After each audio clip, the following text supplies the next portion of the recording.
Saudara-saudara sekalian, ada pepatah yang mengatakan, kalau ikan menjadi busuk, busuknya mulai dari kepala.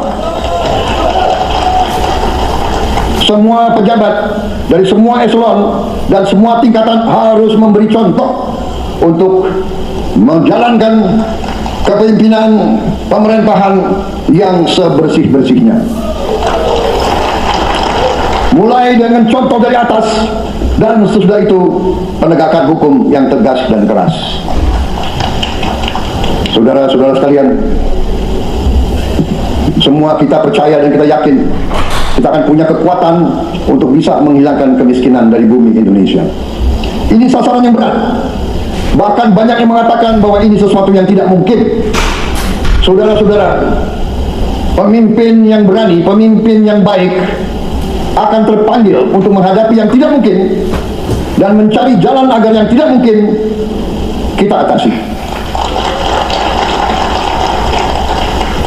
Bangsa yang berani adalah bangsa yang bisa bikin yang tidak mungkin menjadi mungkin. Saudara-saudara, di tengah itu cita-cita yang begitu besar, yang begitu kita idam-idamkan, kita perlu suasana kebersamaan. Kita perlu suasana persatuan. Kita perlu kolaborasi kerjasama, bukan cekcok yang berkepanjangan. Kita perlu pemimpin-pemimpin yang tidak caci maki, pemimpin-pemimpin yang arif, yang bijaksana, yang mengerti dan cinta budaya dan sejarah bangsa sendiri, yang bangga dengan adat, tradisi, dan adat bangsa kita sendiri. Kita dari sejak dulu pemikiran, kehendak, dan latar bangun pendiri-pendiri bangsa kita, dari sejak awal bangsa ini berdiri, kita ingin menjadi bangsa yang berdemokrasi. Kita menempatkan kedaulatan rakyat setinggi-tingginya. Dalam dasar negara kita, Pancasila, kerakyatan merupakan sendi utama dari kelima sila yang kita junjung tinggi. Kerakyatan yang dipimpin oleh hikmat kebijaksanaan dalam permusyawaratan perwakilan. Kita menghendaki kehidupan demokrasi, tapi marilah kita sadar bahwa demokrasi kita harus demokrasi yang khas untuk Indonesia, demokrasi yang cocok untuk bangsa kita, demokrasi yang berasal dari sejarah dan budaya kita. Demokrasi kita harus demokrasi yang santun, demokrasi di mana berbeda pendapat harus tanpa permusuhan, demokrasi di mana mengoreksi harus tanpa caci maki, bertarung tanpa membenci, bertanding tanpa berbuat curang. Demokrasi kita harus demokrasi yang menghindari kekerasan, yang menghindari adu domba, yang menghindari hasut menghasut. Demokrasi kita harus demokrasi yang sejuk, demokrasi yang damai, demokrasi yang menghindari kemunafikan. Hanya dengan persatuan dan kerjasama kita akan mencapai cita-cita para leluhur bangsa kita. Bangsa yang gemah ripah loh jinawi, tato tentrem kerto harjo. Bangsa yang baldatun, tojibatun, warobun gofur. Bangsa di mana rakyat cukup pangan, cukup sandang, cukup papan. Cita-cita kita adalah melihat wong cilik iso gemuyu, wong cilik bisa senyum, bisa ketawa. Saudara-saudara sekalian, kita harus ingat bahwa kekuasaan itu adalah milik rakyat. Kedaulatan itu adalah kedaulatan rakyat. Kita berkuasa seizin rakyat. Kita menjalankan kekuasaan harus untuk kepentingan rakyat. Kita harus selalu ingat, setiap pemimpin dalam setiap tingkatan harus selalu ingat, pekerjaan kita harus untuk rakyat.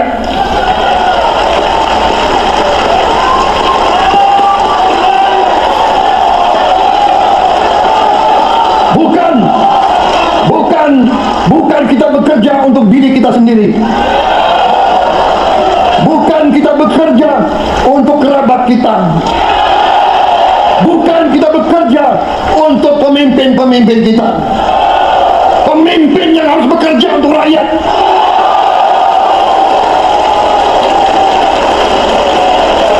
Saudara-saudara sekalian, kita kita harus mengerti selalu, sadar selalu bahwa bangsa yang merdeka adalah bangsa di mana rakyatnya merdeka.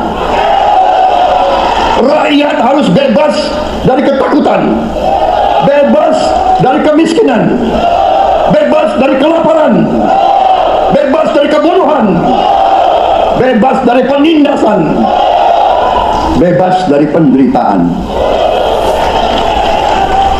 Saudara-saudara sekalian, masih ada saudara-saudara kita usianya di atas 70 tahun masih menarik becak. Ini bukan ciri-ciri bangsa yang merdeka. Hanya kalau kita bisa wujudkan itu, kalau kita bisa wujudkan keadaan di mana rakyat kita sungguh-sungguh merasa dan menikmati kemerdekaan, baru boleh kita sungguh-sungguh puas dan bangga dengan prestasi Indonesia merdeka. Sebelum itu, marilah kita kerja keras, marilah kita berjuang tanpa menyerah, mari kita menghimpun dan menjaga semua kekayaan kita.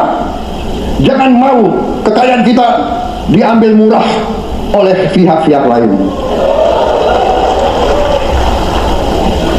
Saudara-saudara sekalian, semua kekayaan kita harus sebesar-besarnya untuk kepentingan dan kemakmuran rakyat kita.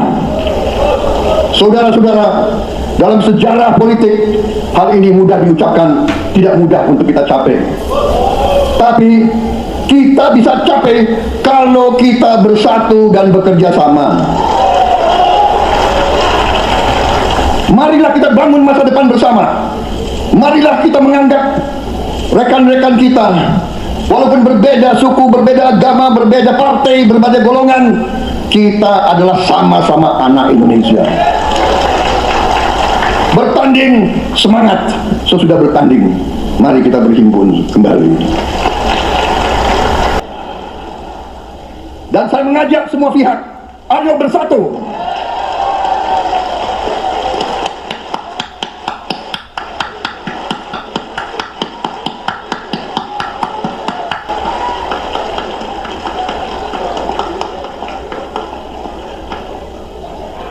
Saudara-saudara sekalian, dalam menghadapi dunia internasional, Indonesia memilih jalan bebas aktif, non-blok, non-aligned.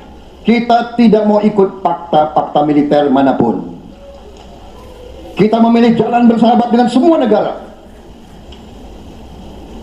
Sudah berkali-kali saya canangkan, Indonesia akan menjalankan politik luar negeri sebagai negara yang ingin menjadi tetangga yang baik. We want to be the good neighbor. Kita ingin menganut filosofi kuno, 1000 kawan terlalu sedikit, 1 lawan terlalu banyak.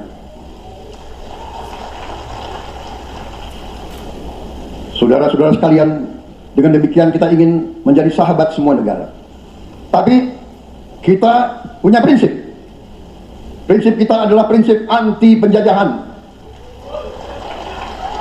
Karena kita pernah mengalami penjajahan, kita anti penindasan. Karena kita pernah ditindas, kita anti rasialisme, kita anti apartheid. Karena kita pernah mengalami apartheid. Waktu kita dijajah, bahkan kita digolongkan lebih rendah dari anjing. Banyak prasasti-prasasti dan marmer, banyak papan-papan di mana disebut Honden and Inlander Verboden. Saya masih lihat prasasti di kolam renang Manggarai tahun 78, Honden and Inlander Verboden. Saudara-saudara, karena itu kita punya prinsip, kita harus solider. Kita harus membela rakyat-rakyat yang tertindas di dunia ini. Saudara-saudara, kita menjadi bangsa yang harus berterima kasih kepada generasi pembebas, kepada Bung Karno, Bung Hatta, pahlawan-pahlawan yang lain, I Gusti Ngurah Rai, Kapitan Patimura, Sultan Hasanuddin, Teguh Umar, Cut Nyak-din, semua pahlawan yang tidak bisa kita sebut satu persatu. Tapi mereka yang membayar saham kemerdekaan dengan darah dan air mata mereka. Kita bersyukur kepada Presiden dan Proklamator pertama, Bung Karno, yang telah memberi kepada kita ideologi negara Pancasila, yang keluar masuk penjara, dibuang di mana-mana dari sejak muda karena memperjuangkan Indonesia merdeka. Indonesia tidak mau menjadi darah bagi bangsa-bangsa lain. Soekarno, Hatta, Syahrir, semua pendiri bangsa ini berkorban dan telah memimpin kita dengan baik.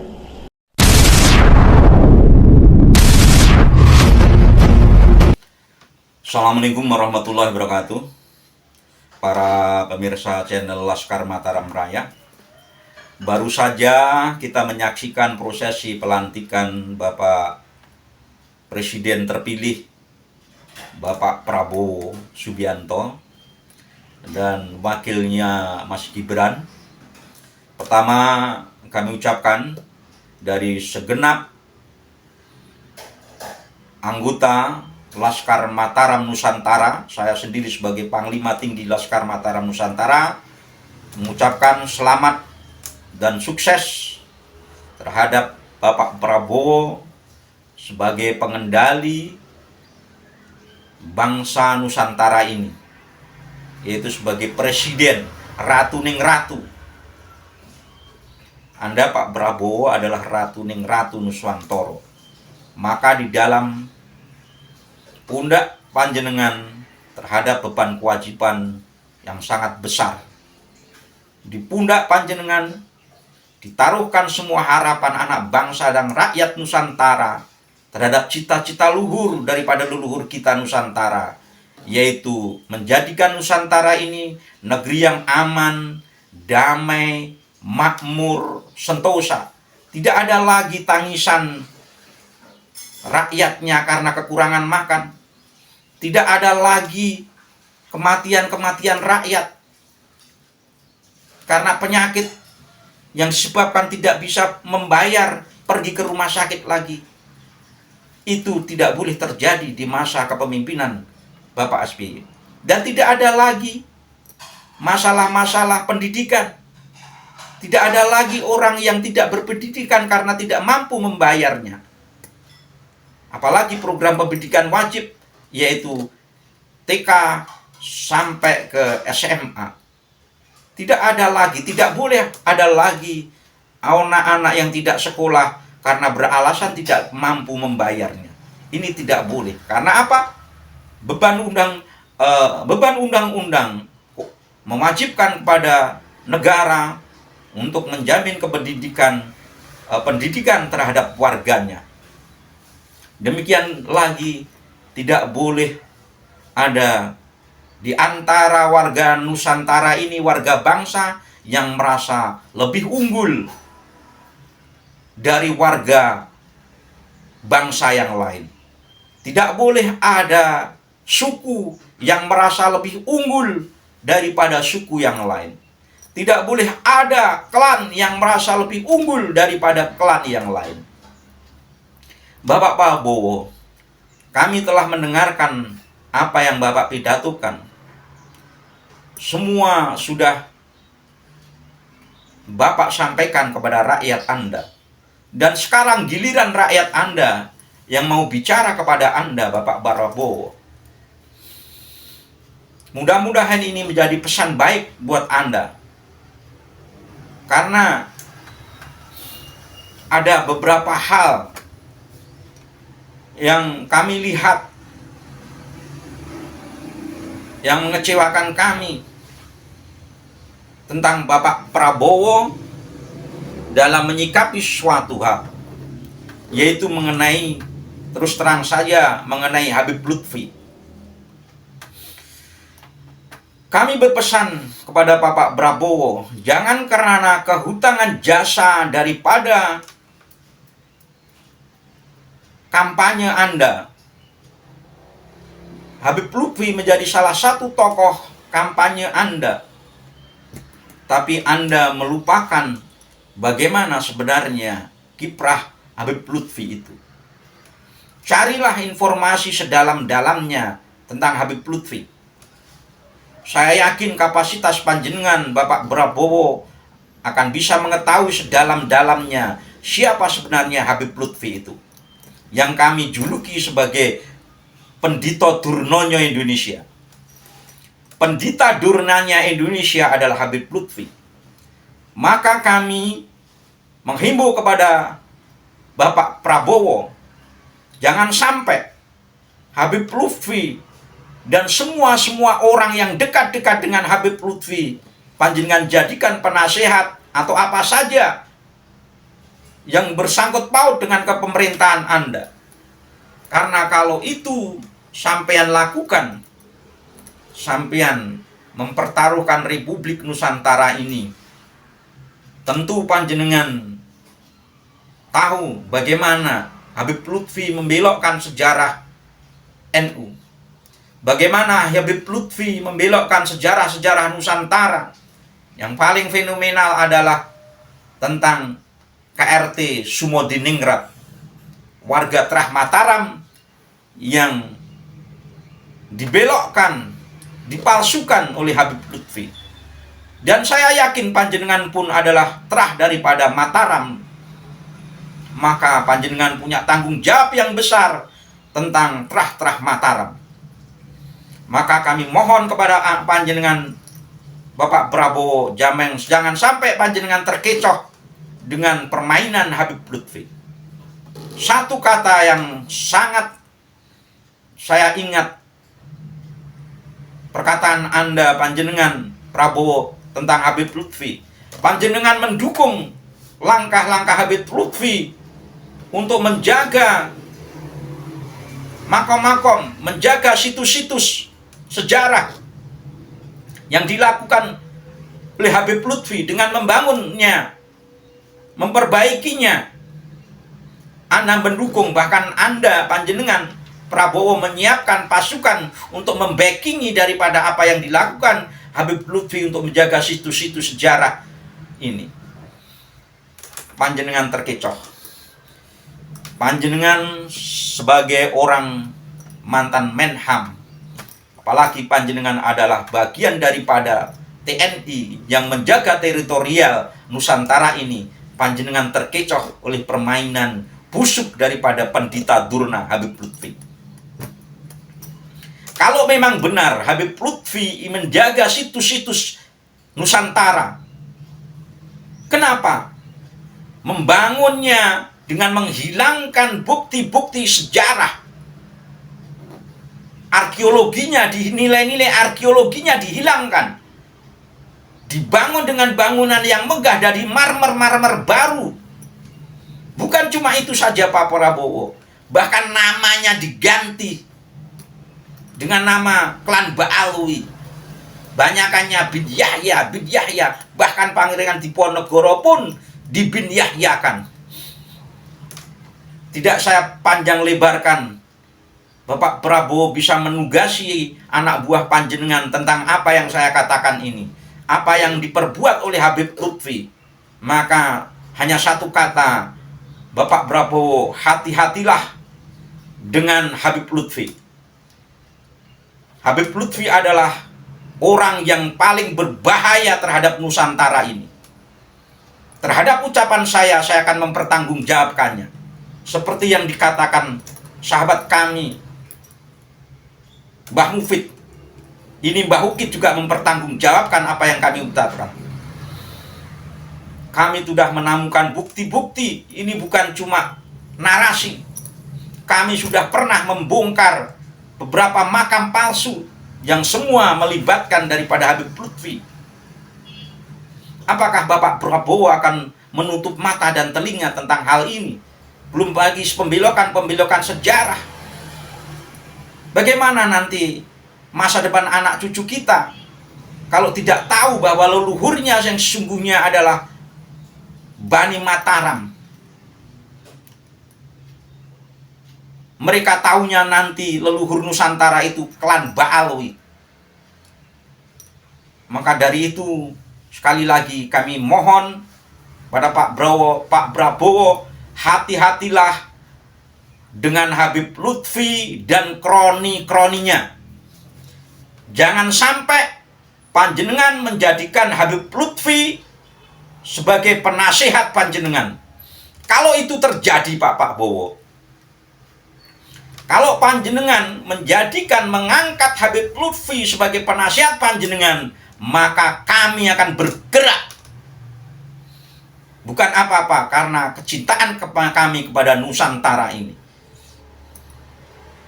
Kami akan bergerak. Ketahuilah Bapak Prabowo, kami adalah juga pendukung panjenengan. Bahkan video saya viral seluruh Nusantara tentang panjenengan, mendukung panjenengan.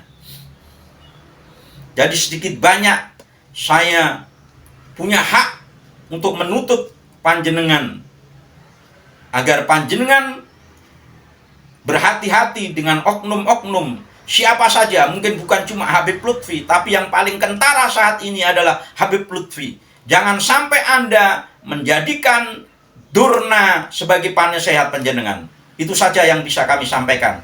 Kalau terjadi hal itu, maka sekali lagi kami akan bergerak. Kami mendukung panjenengan karena kami menghormati guru kami, Gus Dur. Dan saya yakin sebagai Gus Durian, apa yang disampaikan oleh Gus Dur bahwa panjenengan akan menjadi presiden di masa tua, itu adalah betul. Dan kami buktikan apa yang didhawuhkan guru kami itu ternyata betul. Anda menjadi presiden, maka jangan kecewakan kami, jangan kecewakan Gus Dur. Pakailah nilai-nilai Gus Dur, pakailah Gus Dur itu sebagai koco pegolo panjenengan. Jangan takut kepada siapa, takut kepada Allah Subhanahu wa Ta'ala. Perjuangkan rakyat seluruh Nusantara ini untuk menuju kepada kemakmurannya.